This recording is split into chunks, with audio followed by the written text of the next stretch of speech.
भूतं च भव्यं च सर्वं यश्चाधितिष्ठति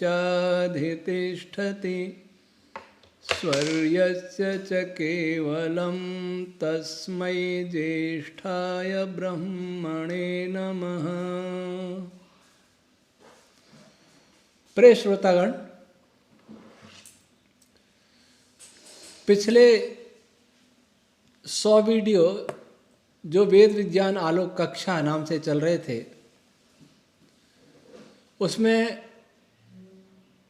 इस वेद विज्ञान आलोक ग्रंथ की पूर्व पीठिका पर आधारित थे। ये वीडियो वेद और ब्राह्मण ग्रंथों को समझने के लिए और वैदिक रश्मि सिद्धांत की संक्षिप्त जानकारी के लिए बहुत महत्वपूर्ण थे। उनके बिना न कोई व्यक्ति वेद समझ सकता है और न ब्राह्मण ग्रंथ ही समझ सकता है। वैसे पूर्व पीठिका में से बहुत सारा भाग हमने छोड़ दिया था, उसे पाठक ग्रंथ में स्वयं पढ़ सकते हैं। 100 की संख्या पूर्ण होने के पश्चात हमने पूर्व पीठिका को समाप्त करना उचित समझा और आज हम ऐत्रेय ब्राह्मण, जिसकी व्याख्या में वेद विज्ञान आलोक ग्रंथ लिखा गया है, उसको प्रारंभ करते हैं।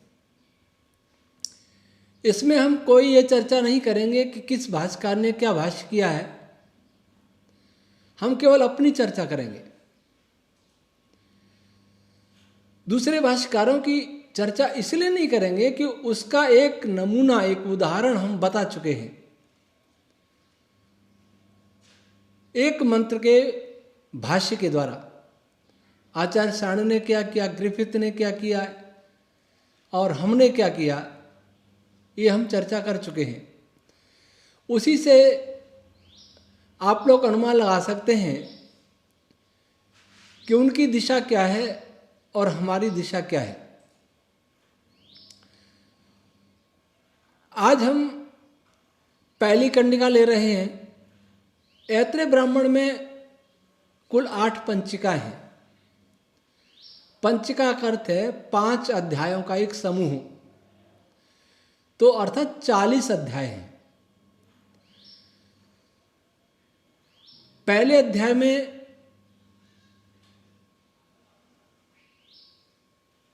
हम पहली कंडिका ले रहे हैं। वो कंडिका है अग्निर्वै देवानाम अवमः विष्णु परमः तदंतरेण सर्वा अन्या देवताः।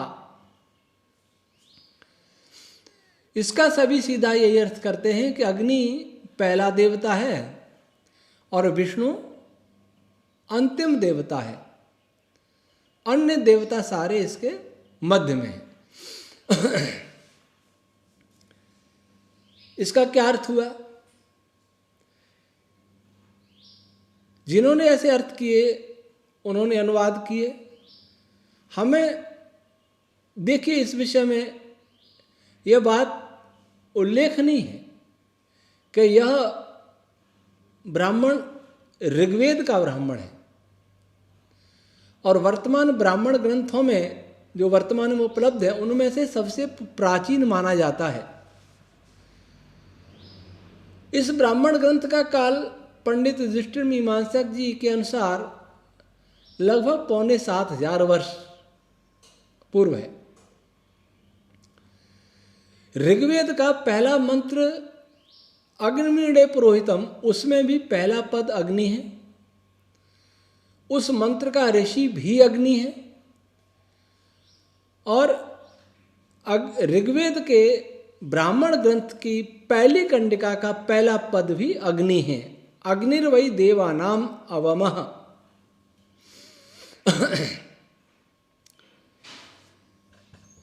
तो यहां अग्नि क्या है? निरुक्तकार कहते हैं कि वेद को समझने के लिए, वेद भाष्य करने के लिए, मैं कहूँगा ब्राह्मण ग्रंथों का भी भाष्य करने के लिए पूर्व और अपर इनकी संगति मिलनी चाहिए। ऐसा सभी लोग कहते हैं। लेकिन जब पहला ही मंत्र हो या पहली ही कंडिका हो या पहला ही कोई वाक्य हो तो उसकी संगति पूर्व से कैसे मिलेगी? उसके पूर्व तो कुछ है नहीं। और पश्चात जो है उसको हम अभी जानते नहीं, क्योंकि पहला नहीं जाना तो बाद वाला कैसे जानेंगे। इसलिए यहां बहुत कठिन होता है कि कैसे प्रकरण का प्रारंभ किया जाए, प्रकरण कहां से शुरू किया जाए, कहां से हो रहा है, ये कौन बताएगा हमको। धागे उलझ गए हों, कोई ऐसी गांठ लगी हो जो ढूंढ नहीं पा रहे हों, तो जब तक उसका एक सिरा नहीं मिलेगा तब तक हम गांठ को खोल नहीं पाएंगे। और एक सिरा यहीं लाएं कहां से? पूर्व तो कुछ है नहीं, इसका अता पता नहीं कहां से आया है। तो ऐसी स्थिति में हम ये विचारें कि इस ग्रंथ का प्रयोजन क्या है। हम ये मानते आए हैं, सुनते आए हैं कि वेद अपौरुषेय है, ईश्वरीय है, किसी मनुष्य की रचना नहीं है। और ये भी हम मानते आए हैं, सुनते आए हैं कि वेद में संपूर्ण ज्ञान विज्ञान है।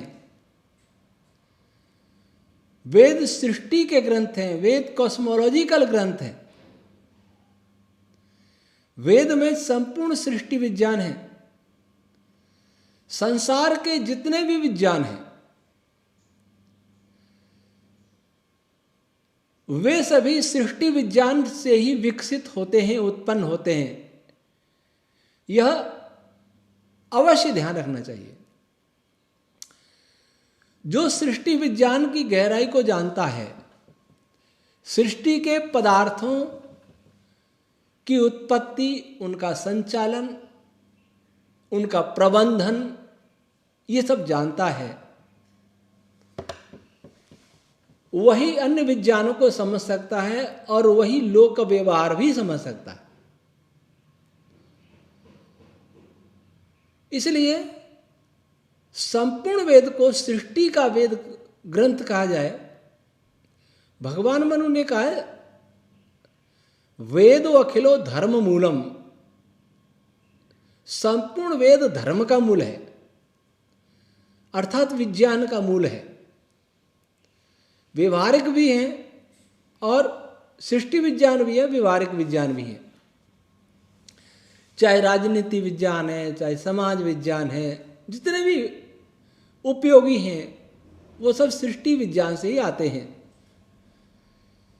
क्योंकि जो सृष्टि को जानेगा, जितना जानेगा उतना अच्छा उसका उपयोग कर पाएगा, उतना अच्छा वो सृष्टि में रहने वाले प्राणियों को समझ पाएगा, और जितना समझ पाएगा उतना वो उनके प्रति व्यवहार को भी समझ पाएगा कि किससे क्या व्यवहार करना चाहिए। सार क्या निकला कि सृष्टि विज्ञान के अतिरिक्त अन्य कोई विद्या नहीं। सभी विद्या किसी न किसी रूप में इसी में समाहित हो जाते हैं जो नित्य विद्या है। अनित्य विद्या की चर्चा नहीं कर रहा। किसी भी मानवीय इतिहास, किसी ऋषियों के इतिहास, किसी राजा रानी का इतिहास, किसी नदी नाले पर्वतों की चर्चा, इसकी चर्चा मैं नहीं कर रहा। लेकिन जो भी नित्य विद्या है,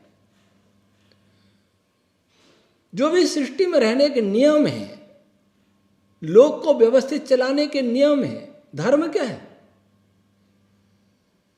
धर्म उन नियमों का नाम है, उन कर्तव्यों का नाम है जिनके आधार पर चलने से सभी प्राणियों को सुख होवे, वही धर्म है। धर्म किसी आडंबर, किसी बाह्य चिन्ह का नाम नहीं है। धर्म उस कर्तव्य का नाम है, उस आचरण का नाम है, उस ड्यूटी का नाम है जिससे अपना और लोक का सब प्राणियों का हित होता हो, अहित किसी का न होता हो, वही धर्म है। संप्रदाय वालों को सोचना चाहिए कि क्या वे इसे स्वीकार करेंगे।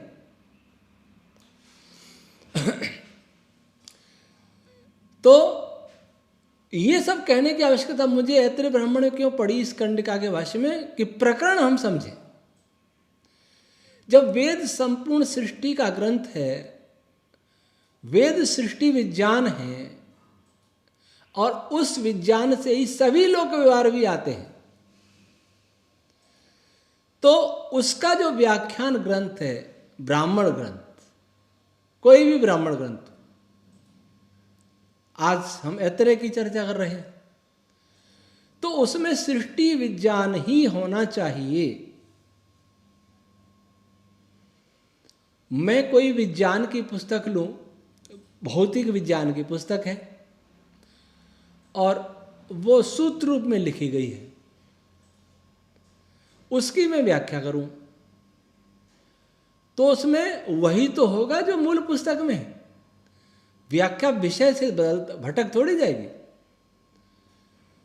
तो मूल पुस्तक है भौतिक विज्ञान की, और व्याख्या में चित्रकला में बनाने लग जाऊं, चित्र बनाने लग जाऊं, तो उसको व्याख्या ग्रंथ थोड़ी कहेंगे। तो ऋग्वेद का व्याख्यान ग्रंथ, ऋग्वेद को समझाने वाला ग्रंथ भी सृष्टि विज्ञान का ही होना चाहिए। तो यहां इस कंडिका का पूर्व प्रकरण आता है कि कंडिका को पढ़ने से पहले ही बिना कुछ विचारे इतना निष्कर्ष तो हो गया कि प्रकरण सृष्टि का ही चल रहा है, भले ही कोई कंडिका नहीं, एक शब्द भी नहीं इस कंडिका से पहले, तब भी ये स्पष्ट हो जाता है कि यहां प्रकरण सृष्टि विज्ञान का ही चल रहा है, अन्य कोई प्रकरण नहीं है। तब इस कंडिका को देखें कि अग्नि पहला देवता और विष्णु अंतिम देवता। अगर अनुवाद ऐसे किया जाए तो हम विषय के साथ, ग्रंथ के साथ न्याय नहीं कर पाएंगे। न यह न्याय महर्षि ऐतरेय महिदास जी के प्रति होगा, न यह न्याय ऋग्वेद के प्रति होगा, और न यह न्याय ईश्वर के प्रति होगा, क्योंकि वेद ईश्वरीय ग्रंथ। और जब इनके प्रति न्याय नहीं होगा तो न्याय वो मानवता के प्रति भी कभी नहीं हो सकता। याद रहे कि ऋषियों के ग्रंथों को उन्हीं के भावों के अनुरूप अगर व्याख्यात न किया जाए तो वो मानवता के प्रति भी अन्याय है, अपराध है, और ये अपराध होता आया है, हो रहा है। इसी के कारण संसार दुखी भी हुआ और दुखी है और होता जाएगा, यही चलेगा। ऋषि विरोधी कैसे पैदा हो गए, कहां से पैदा हो गए, इस तर्क वितर्क में न जाकर के हमें यह सोचना होगा कि जो ऋषि भक्त थे, जो वेद भक्त थे, जो वेदानुयायी अपने को कहते थे, उन्होंने वेद को समझना बंद कर दिया। वेद उनकी समझ में नहीं आया, उनकी गलत प्रस्तुति की गई, गलत भाष्य किए गए। रोग यहां से शुरू हुआ। मानवता का रोग यहां से प्रारंभ होता है। अज्ञान सभी दुखों का कारण है और सब दुखों का साधन ज्ञान। इसलिए भगवान कृष्ण जी महाराज ने गीता में कहा, नहीं ज्ञाने न सदृशम पवित्रमिह विद्यते। ज्ञान के समान इस लोक में अन्य कोई पवित्र वस्तु नहीं है। तो अग्नि पहला देवता है। अग्नि किसको कहते हैं, देवता किसको कहते हैं? यह सृष्टि की प्रक्रिया प्रारंभ हो रही है। अग्नि क्या है? अग्नि प्रकृति का नाम नहीं है, अग्नि मूल पदार्थ नहीं है। देवता शब्द का अर्थ होता है सामान्य अर्थ जिसमें चमक होवे,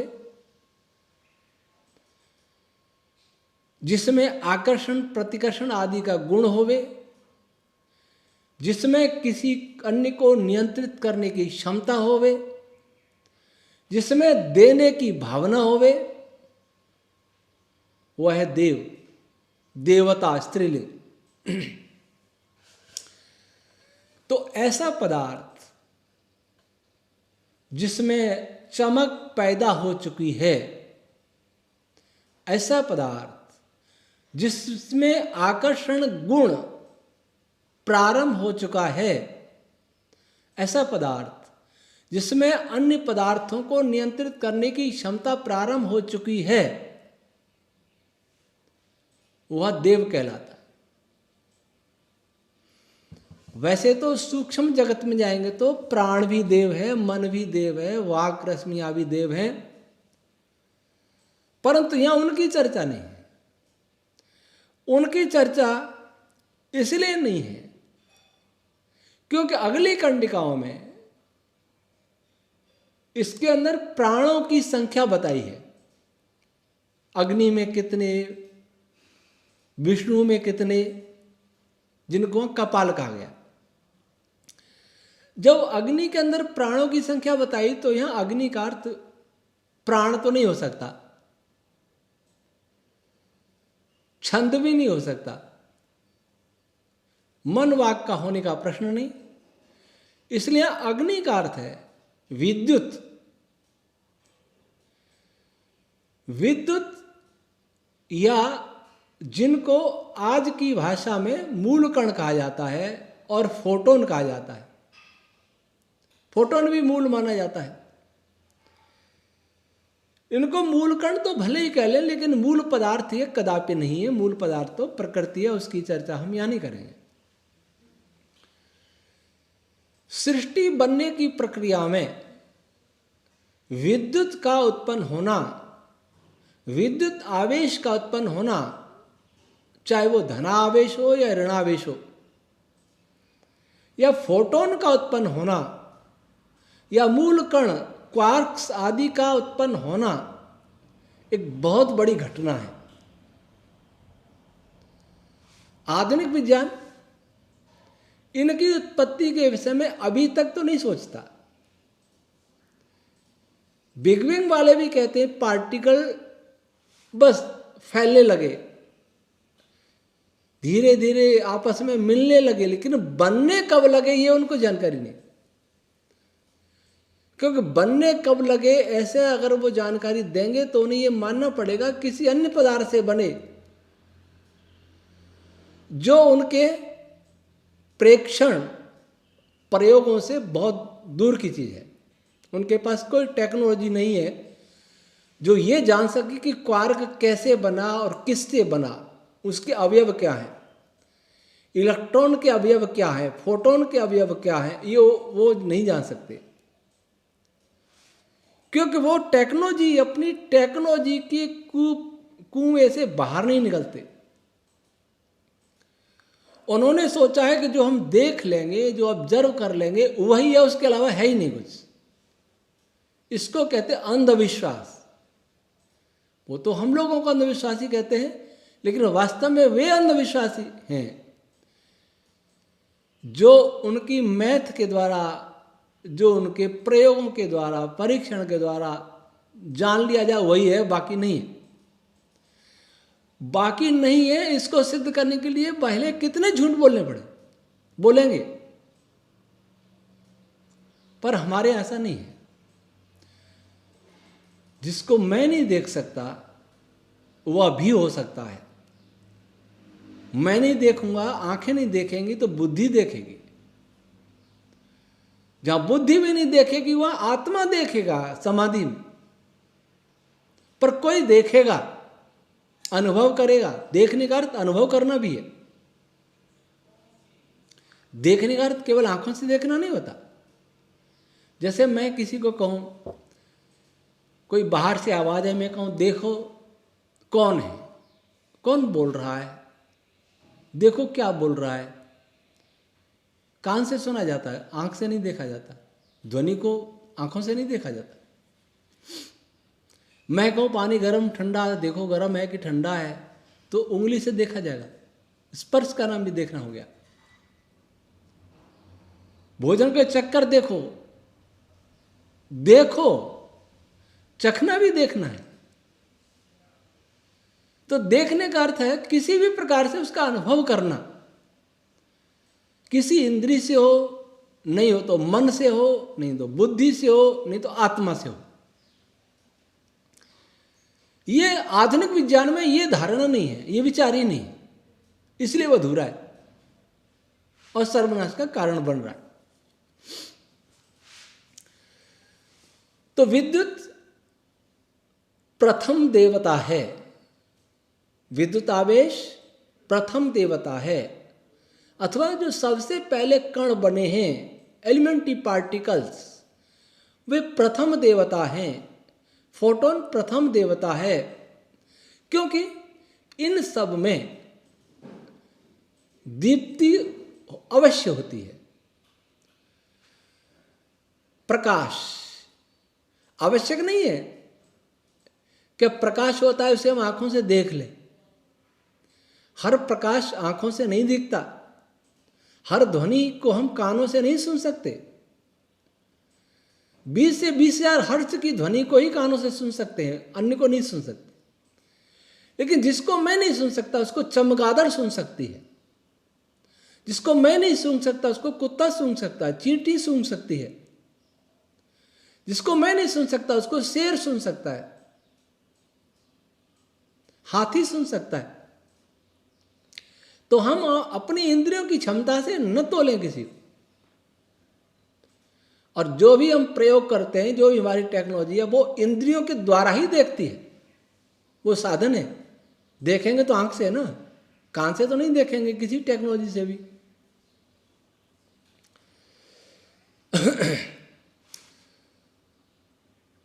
तो हर पार्टिकल में एक प्रकाश है, केवल फोटोन में ही नहीं है।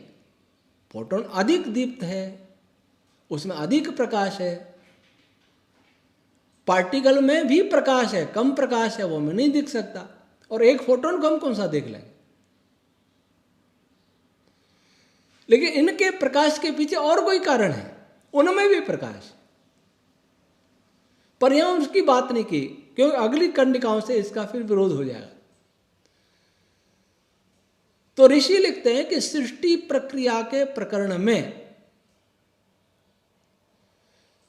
सबसे पहला वो पदार्थ जिसमें आकर्षण है, जिनमें प्रकाश है, जिनमें किसी को नियंत्रित करने की क्षमता है, पकड़ने की क्षमता है, वह अग्नि है। पूर्व पीठा में हमने अग्नि महाभूत के विषय में बताया था, तब हमने ये कहा था कि वर्तमान विज्ञान के मूल कण और प्रोटॉन ही अग्नि है। कोई भी चार्ज पार्टिकल सूक्ष्मतम, चाहे उसमें चार्ज पॉजिटिव हो या नेगेटिव हो, तो न्यूट्रल हो। न्यूट्रिनो है, कोई चार्ज नहीं है, फिर भी वो अग्नि में। तो ये पहले देव हैं। और अंतिम देव कौन है? विष्णु। विष्णु कहते हैं सूर्य को।